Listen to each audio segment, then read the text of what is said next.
Yeah, it's John G. Sutton here. Tales from the jails.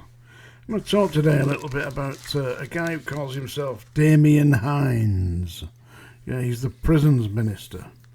And he's made an announcement yesterday in Parliament that Her Majesty's Prison Service, or His Majesty's Prison Service as it is now, see I'm lapsing back in time there, a long-term Elizabethan II, you see. But anyway, Damien Hines is telling Parliament that the prisons are full and that he's going to have to ask the police to use an overspill system where they're going to have to exercise the right to put prisoners into police cells. So no longer will you automatically go straight to prison. You go to your local NIC. Yeah. So they're going to put 400 sentenced prisoners into police cells. And he said that this is due to an acute, sudden increase in the prison population. Imagine that. I mean, what are they locking these people up for? See what they're locking them up for? Non-payment of local rates. Can't pay the rates. People have got a choice, haven't they? Pay the rates or put some food on the table.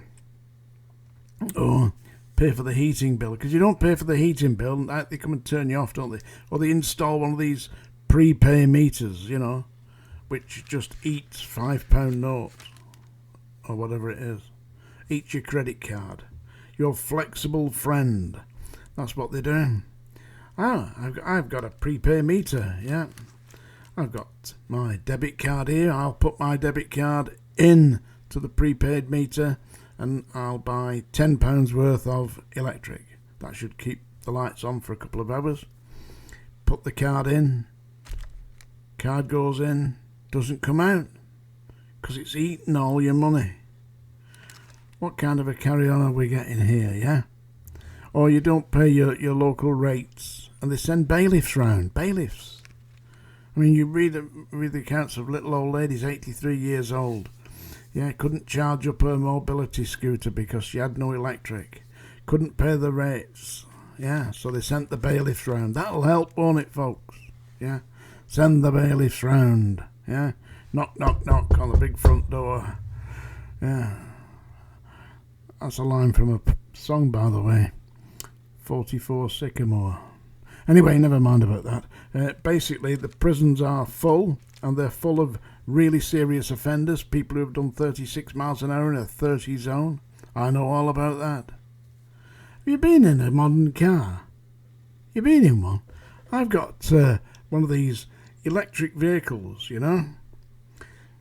It goes from 0 to 60 in about 5 seconds. Seriously. So you only got to just whisper at the accelerator and you're doing 60 miles an hour. And then everywhere you go, there's signs up saying 20 mile an hour limit. You try doing 20 mile an hour in a car that will go 0 to 60 in 5 seconds. I mean, what's the point of having one? My car will do 120 miles an hour at top speed, yeah? I do 120 miles an hour, I get banned. It won't do anything then, will it? Well, it will not do anything with me behind the wheel, will it? And they're making these cars. And all these things. What does it stop from 60 miles an hour to 0? What does it stop? I'll tell you what it stops. I can do that from the top of my drive to the bottom of my drive, about 150 yards. Bang, stopped. Yeah. From 60 miles an hour. That's not what it says in the thing.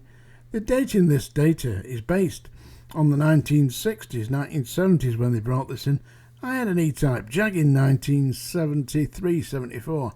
I tell you, that thing, you've slammed the brakes on and it thought about it. It slowed down a little bit, but it didn't bloody stop. All the cars in them days, the brakes were useless. They just wouldn't do it. Nowadays, put the brakes on, bloody hell. Like hitting a brick wall. It really does stop. And they've all got these differential relationships, things that cut. You don't just stop like that and skid. It really does stop you. Incredibly efficient, the vehicles today. But so what do? Yeah, they got the same speed limit as they had 50 years ago, 60 years ago. Seriously. I mean, when I started driving, you talk about the speed limits 0 to 60. A lot of the cars I was driving wouldn't even bloody do 60. I had one, what was it, a Volkswagen Beetle. Yeah, a VW Beetle, 1965 VW Beetle. 0 to 60. Well, this is do it in a week, you know. Well, the top speed of that car, absolute flat out, if you put your foot down for half an hour, you got up to about 65 miles an hour, that was it. Going no faster than that, no matter how much you kept your foot on the floor. Average cars, the average speed, I mean, a Morris Minor, you get a Morris Minor from 1958 or something like that, and take that out and flatten it. You're going to get 55 miles an hour, top speed. A lot of them aren't designed to do that, so all the top ends went bang, blew it. Anyway, people like this, they're getting banged up in prison for no good reason whatsoever. Prison's doing no good to people who are sent to prison for 3 or 4 months. All it does is seriously piss them off. They get to lose their jobs, so they haven't got nowhere to go when they come out. They've got it ruins their family life, so the wife leaves them. Yeah, the mother-in-law says, I told you what a tosspot he was at the start. Now look where he is, eh? Stole a packet of Spangles from Woolworths.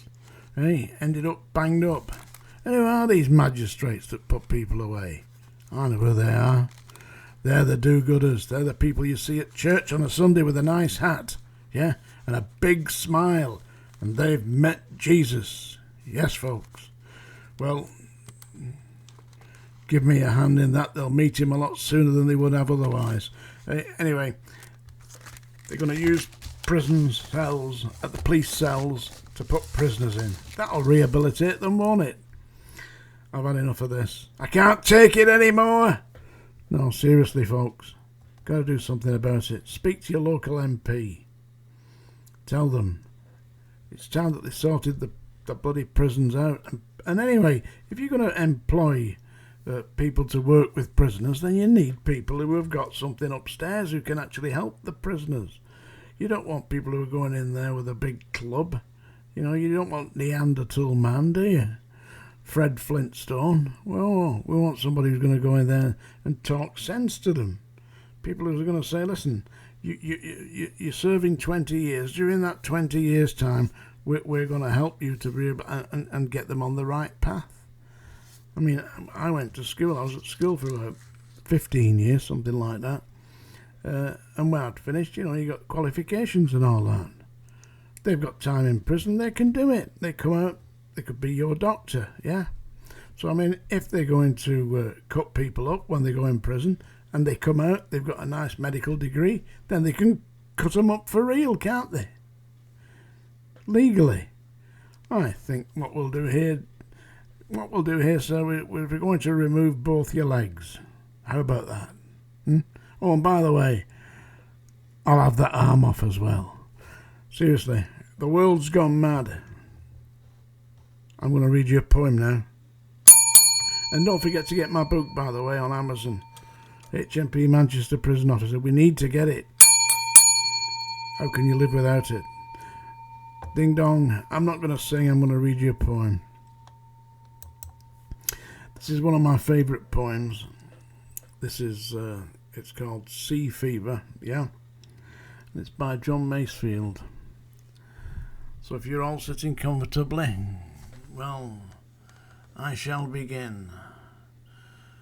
I must go down to the sea again, to the lonely sea and the sky, and all I ask is a tall ship and a star to steer her by.